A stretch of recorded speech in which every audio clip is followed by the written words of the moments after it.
That is amazing. Thank you. Oh my god. That is amazing. I got it on Amazon. That's incredible. I can program it. You can program it? Yeah. Oh my gosh. It just syncs up to Bluetooth on my That's phone. fantastic. I want to All ask right. you questions. What's the dirtiest thing you ever put on me? You know what? I used to wear it to the school that I worked at, so I've not put anything. Probably a Yeah. lot of like. Yeah, do not program anything that might show up. Yeah. And wait, if you hit the wrong button. Hi, everybody. Hi, how are y'all today? Good. How are you? Good, good. How are you enjoying Comic-Con? I know y'all been plenty of times. I'll tell you, this year, we just got here last night, so it's not as hot as usual. Thank flipping God.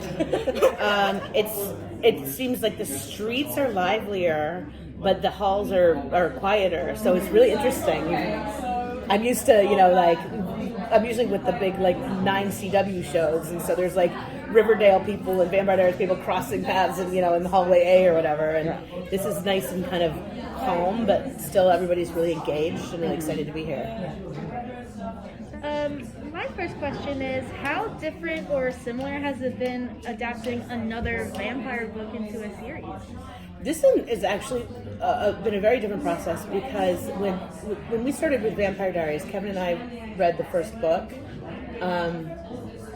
He may not have actually finished the first book. I can't be sure. But we, instantly saw sort of the Twilight comparisons, even though those books had been written earlier. And so then we had to spend a lot of our time kind of working away from the Twilight comparisons because we were following Twilight and didn't want to be compared to Twilight. So we took a lot of liberties, and then decided early on not to take a look at the other books in the series. Whereas this, I read all 6 books back when they were published, reread all 6 books when we decided to make the show, and remembered in rereading the 6 books how much I loved them the first time around and how good they were. And so then it's just you take 6 books in a series, you put up everything you love about it on the wall, and then it's about building the puzzle of the true adaptation of how can we both be loyal and true to what we love about this series as fans, but also be storytellers that are building a series that has to go on for many years, that might have things outside of the books that still feel all organic And to that that. feels really relevant now, and because they came out a while ago, so why now? It's always super important, and when we reread them, it's everything that we saw was about this class system that wasn't working. It's there's this system that is not working, that these women are up against it. These 2 best friends from different classes, that the system is challenging them and it's not working. So what do they do about it? So we were like, that is what everybody's thinking about right now, but you get to do it in this way, in metaphor, with vampires and castles and all the things. So it's kind of a beautiful way to tell the tale now in a relevant. So, how happy do you think that die-hard fans of the book are going to be with the treatment of the source material and what's going to be on screen?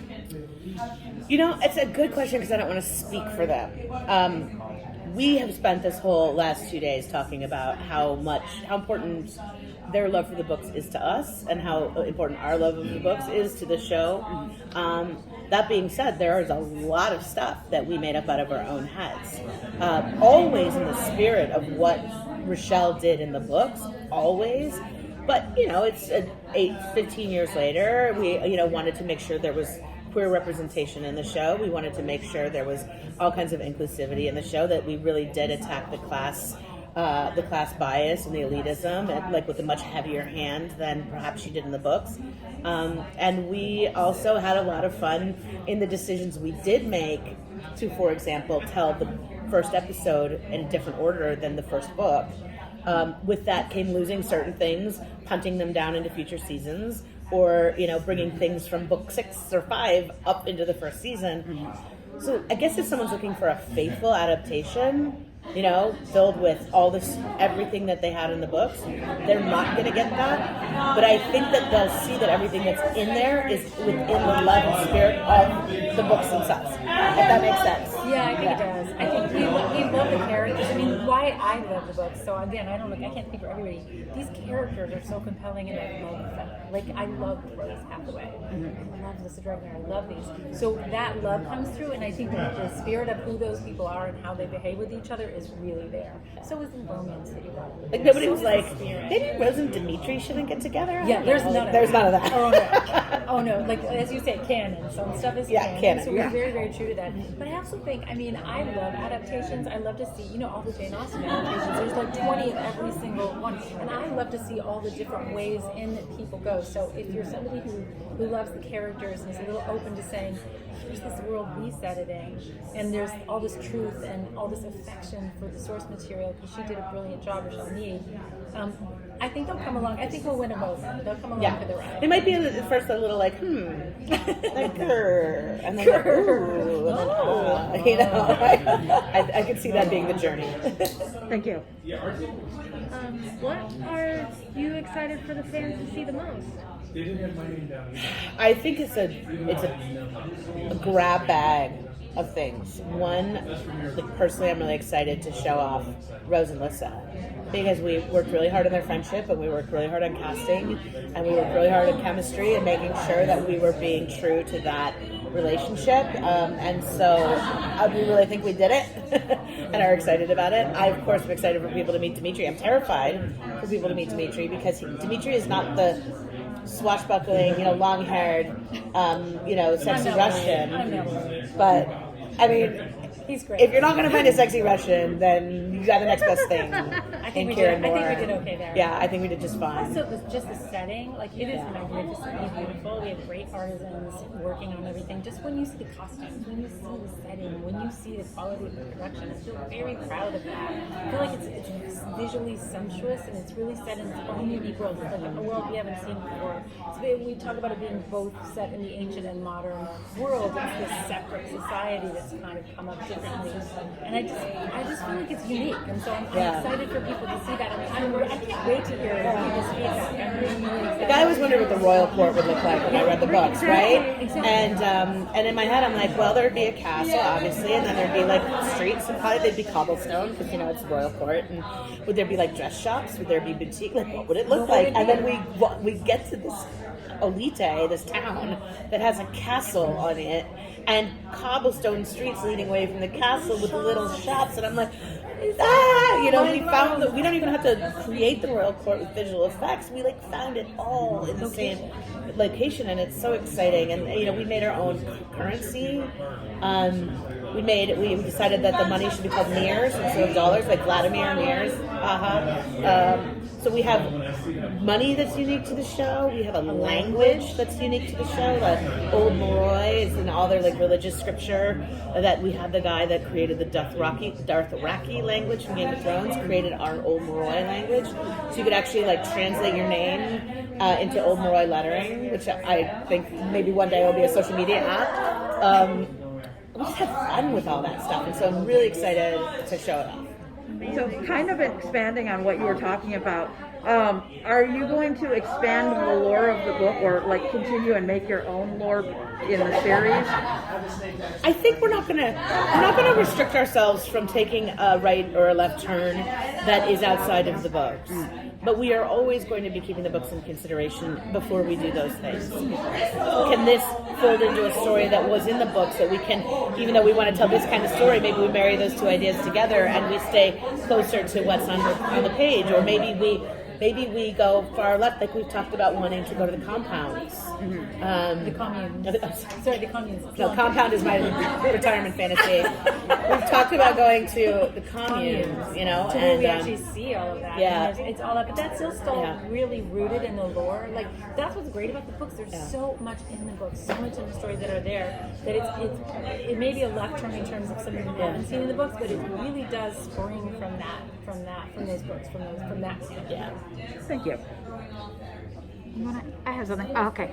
So, no tea, no shade to previous supernatural shows, but a lot of them are pretty white and not as diverse. And I was looking at the casting for this, and it is it's pretty diverse. It's wonderful, and I wanted to know the importance of casting diversely for you.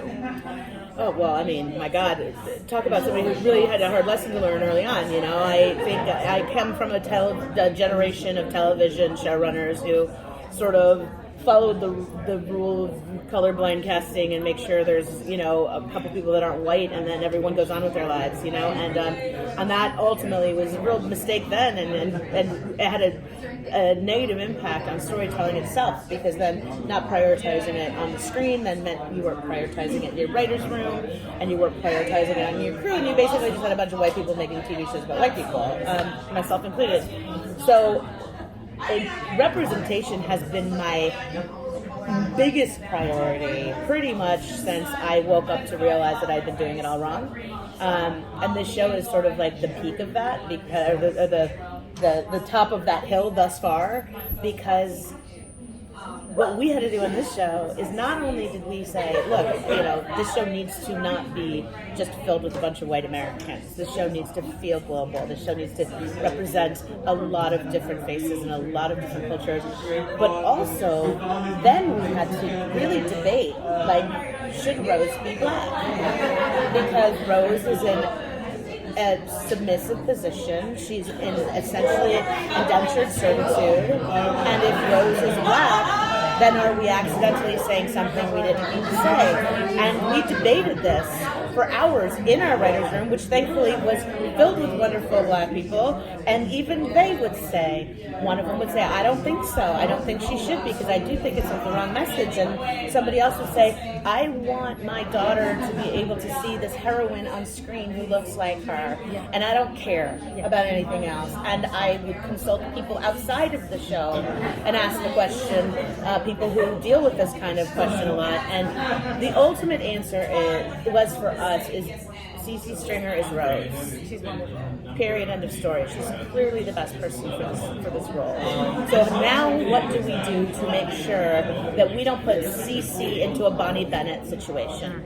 And that came with making sure that the Dompier novices were not all comprised of people of color. That casting that the rich royals were also people of color, so it didn't feel like white savior. I mean, we went down all the roads and we were so careful. And it still probably screwed some things up, but we really did. We were so thoughtful about it, and it was that important to us to make sure that we learned from I learned from past mistakes, but we as a group we're trying to do the right thing in this show to really paint a picture of what the world looks like. And then here's the thing: it's the upside of it is what is so patently obvious: is you end up getting a better show, a better cast, a better story, a story told in a better way, and that's what was the greatest thing. This cast is extraordinary, and we had the luxury of casting around the world. We had the and like everything that you said held true. Like, let's be goofy, but it was always the best person. You came in, you're like, that is this character. That is undeniably that character. And so the combination of things actually made it just made it all better. And when we finished casting and then took a look at our ensemble, having chosen who we wanted for every part, we realized there are 3 white people in this ensemble of 10, and incidentally 2 of them are queer. So, you know, it works in all the ways it's supposed to. When you open your mind up to everything and you make it a priority, you find yourself casting the best people, and it really, you know, and then you have a poster that reflects the world in the right way. Thank you so much. Yeah, thank you.